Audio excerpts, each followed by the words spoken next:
Assalamualikum everyone, welcome back to my channel. আজকের পর্বে আপনাদেরকে তৈরি করে দেখাবো ভীষণ মজাদার নরম তুলতুলে একটি পিঠা। আর আজকের এই পিঠাটা আমি তৈরি করে দেখাবো সুজি দিয়ে। যেহেতু চালের গুঁড়োটা সবসময়ের জন্য ঘরে তৈরি থাকে না, তো ঘরে যদি সুজি থাকে তো এই পিঠাটা ঝটপট কম সময়ে ঝামেলা ছাড়াই আপনারা তৈরি করে নিতে পারেন।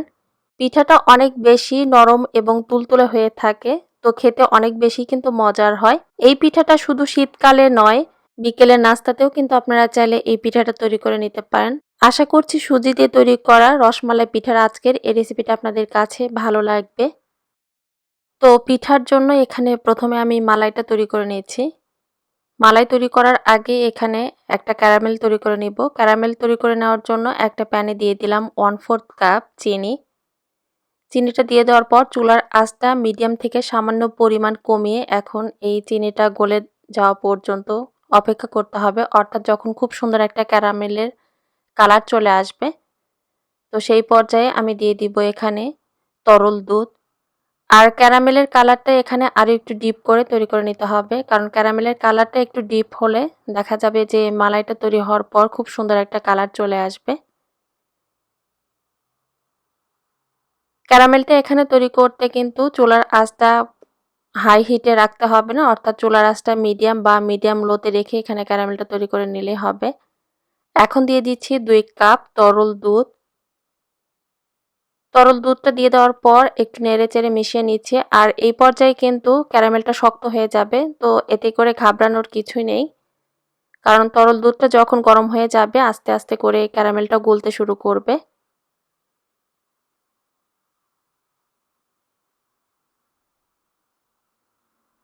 আর এখানে মালাইটা কিন্তু খুব বেশি ঘন করে তৈরি করে নেওয়া যাবে না, অর্থাৎ এখানে মালাইটাকে একটু পাতলা করে তৈরি করে নিতে হবে। মালাই যদি খুব বেশি ঘন হয় অর্থাৎ পিঠাটা কিন্তু শক্ত হয়ে যাবে, তো সেটাও কিন্তু লক্ষ্য রাখতে হবে। কিছুক্ষণ এটা জাল করে নেওয়ার পর এখন দিয়ে দিয়েছি 2 টেবিল চামচের মতো গুঁড়ো দুধ। গুঁড়ো দুধটা দিয়ে দেওয়ার পর একটা হ্যান্ড হুইস্কের সাহায্যে একটু ভালোভাবে মিশিয়ে নিয়েছি। তারপর দিয়ে দিচ্ছি এখানে স্বাদ মতো কিছুটা চিনি। যেহেতু ক্যারামেল তৈরি করার সময় চিনি দিয়েছি, তো সেই হিসেবে বুঝে এখানে কিন্তু চিনিটা দিতে হবে, অর্থাৎ আপনারা আপনাদের টেস্ট অনুযায়ী এখানে চিনিটা দিয়ে নেবেন। চিনি এবং তরল দুধটা দিয়ে দেওয়ার পর আরও কিছুটা সময় নিয়ে এটা আমি জাল করে নিয়েছি। তো মালাইটা আমার তৈরি করা হয়ে গিয়েছে। আর আমি আবারও বলছি, মালাইটা কিন্তু একটু পাতলা করে তৈরি করে নিতে হবে। এখন এই মালাইটা আমি চুলা থেকে নামিয়ে সাইডে রেখে দিচ্ছি। তারপর পিঠার জন্য এখানে একটা ডো তৈরি করে নিতে হবে। দিয়ে দিলাম এখানে 1 টেবিল চামচ ঘি। ঘির পরিবর্তে এখানে বাটার দিতে পারেন, তবে তেল দিবেন না, তেল দিলে কিন্তু টেস্ট ভালো আসবে না। ঘিটা যখন সম্পূর্ণরূপে গলে যাবে তারপর দিয়ে দিচ্ছি এখানে 3/4 কাপ সুজি।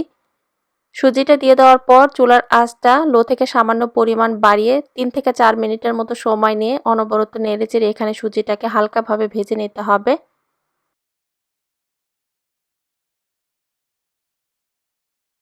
সুজিটা হালকাভাবে ভেজে নেওয়ার পর এখন দিয়ে দিচ্ছি সামান্য পরিমাণে এলাচের গুঁড়ো।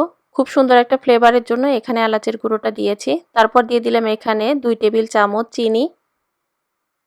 চিনিটা দিয়ে দেওয়ার পর আবারও একটু নেড়েচেড়ে এটা মিশিয়ে নিচ্ছি এবং 2 থেকে 3 মিনিটের মতো একটু হালকাভাবে ভেজে নিচ্ছি। তারপর এখন দিয়ে দিয়েছি প্রায় 1.5 কাপের মতো তরল দুধ। আর তরল দুধটা অল্প অল্প করে দিতে হবে এবং এটা ভালোভাবে মিশিয়ে নিতে হবে। খেয়াল রাখতে হবে তরল দুধটা দেওয়ার পর যেন সুজিটা দলা বেঁধে না যায়। তো সেই জন্য আপনারা একটা কাজ করতে পারেন, এখানে তরল দুধটা একটু গরম করে তারপর সুজির সঙ্গে যদি অল্প অল্প করে দিয়ে মেশানো যায় তাহলে দেখবেন যে আর সুজিটা দলা বেঁধে যাবে না, খুব সুন্দর একটা মসৃণ ডোয়ে পরিণত হবে। তো ডোটা আমার তৈরি করা হয়ে গিয়েছে। এখন এই ডোটা আমি চুলা থেকে নামিয়ে নিচ্ছি। তারপর ডোটা যখন একটু হালকা ঠান্ডা হয়ে যাবে একটু মথে নিচ্ছি। কিছুক্ষণ এটা মথে নেওয়ার পর দিয়ে দিলাম 1 টেবিল চামচ গুঁড়ো দুধ। গুঁড়ো দুধটা দিয়ে দেওয়ার পর আবারও একটু ভালোভাবে মেখে নিচ্ছি। আর ডোটা কিন্তু এখানে ঠান্ডা হওয়া পর্যন্ত অপেক্ষা করা যাবে না, মানে ডোটা হালকা কুসুম গরম থাকতে এখানে গুঁড়ো দুধ এবং এখানে ডিমের একটা হলুদ অংশ আমি নিয়েছি, সেটা দিয়ে ভালোভাবে এটা মেখে নিতে হবে।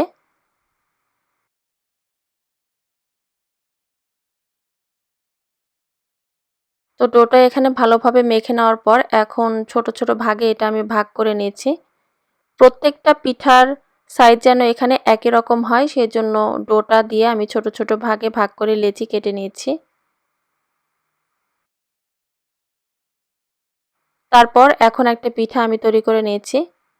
সামান্য পরিমাণে ডো 2 হাতের তালু দিয়ে এভাবে ঘুরিয়ে ঘুরিয়ে একটা মসৃণ পিঠা তৈরি করে নিতে হবে। আর পিঠাটা তৈরি করার সময় খেয়াল রাখবেন যেন পিঠার গাটা ফেটে না যায়, অর্থাৎ এটা যেন একটু মসৃণ হয়। আপনাদের বোঝার সুবিধার্থে আরও একটি পিঠা আমি তৈরি করে দেখাচ্ছি। তো এই পিঠাটাও তৈরি করা হয়ে গিয়েছে। বাকি সবগুলো পিঠা তৈরি করে নেওয়ার পর এখন চলে যাচ্ছি পিঠাগুলো তেলে ভেজে নিতে। তেলটা যখন একটু গরম হয়ে যাবে সেই পর্যায়ে এক এক করে পিঠা তেলে দিয়ে দিচ্ছি। চুলার আঁচটা মিডিয়াম থেকে সামান্য পরিমাণ বাড়িয়ে এখন একটু সময় নিয়ে উল্টে পাল্টে পিঠার দুটো পাশ গোল্ডেন কালার না আসা পর্যন্ত এখানে ভেজে নিতে হবে।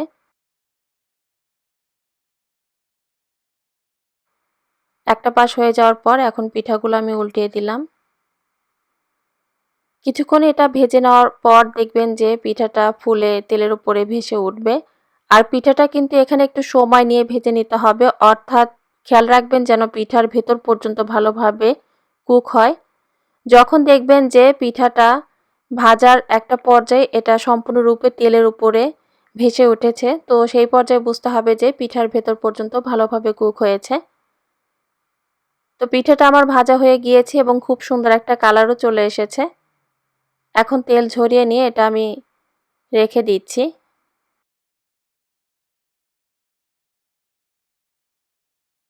আর এই পিঠাটা ভাজার সময় কিন্তু একটু ফেটে যাবে, এতে করে ঘাবড়ানোর কিছু নেই।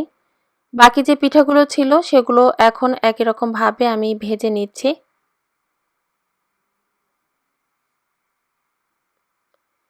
এরপর যে মালাইটা তৈরি করে রেখেছিলাম সেটা এই পর্যায়ে ঠান্ডা হয়ে এসেছে। তো পিঠাটা মালাইয়ে দেওয়ার আগে এখানে মালাইটা আরও একটু গরম করে নিতে হবে। মালাইটা একটু গরম হয়ে যাওয়ার পর এখন ভেজে রাখা পিঠাগুলো সরাসরি মালাইয়ের ভেতরে দিয়ে দিলাম।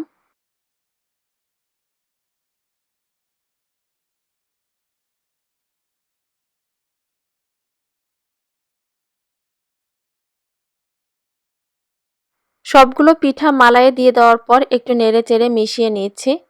তারপর একটা ঢাকনা দিয়ে ঢেকে দিচ্ছি এবং প্যানটা চুলা থেকে নামিয়ে রেখে দিচ্ছি।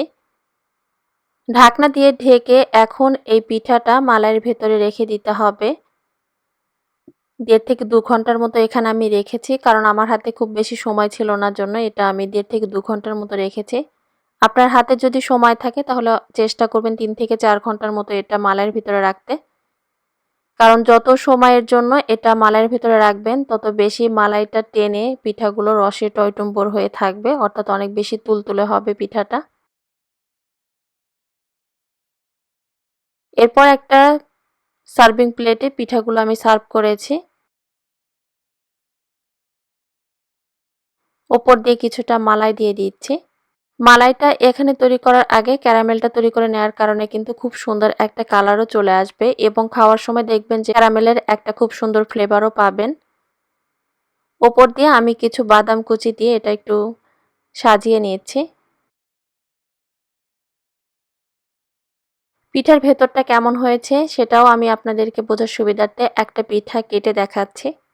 চেষ্টা করেছি ঝামেলা ছাড়া কম সময়ে সুজি দিয়ে তৈরি একটি পিঠার রেসিপি আপনাদেরকে দেখানোর জন্য, কারণ আপনারা অনেক সময় কমেন্ট করেন চালের গুঁড়োটা যেহেতু বাড়িতে সবসময়ের জন্য তৈরি থাকে না, তো সুজি দিয়ে পিঠার রেসিপি তৈরি করে দেখানোর জন্য। আশা করছি আজকের রেসিপিটা আপনাদের কাছে ভালো লেগেছে। রেসিপি সম্পর্কে যদি কোনো প্রশ্ন থাকে কমেন্ট করবেন, আমি রিপ্লাই দিব। সেই সঙ্গে এই রেসিপিটি যারা আমার ফেসবুক পেজ এফএনএফ কুকিং এ দেখছেন, পেজের পরবর্তী আপডেট পাওয়ার জন্য চাইলে আমার ফেসবুক পেজটাতে একটা লাইক দিয়ে রাখতে পারেন। সবাই ভালো থাকবেন, সুস্থ থাকবেন আর আমাদের সবার জন্য দোয়া করবেন। আল্লাহ হাফেজ।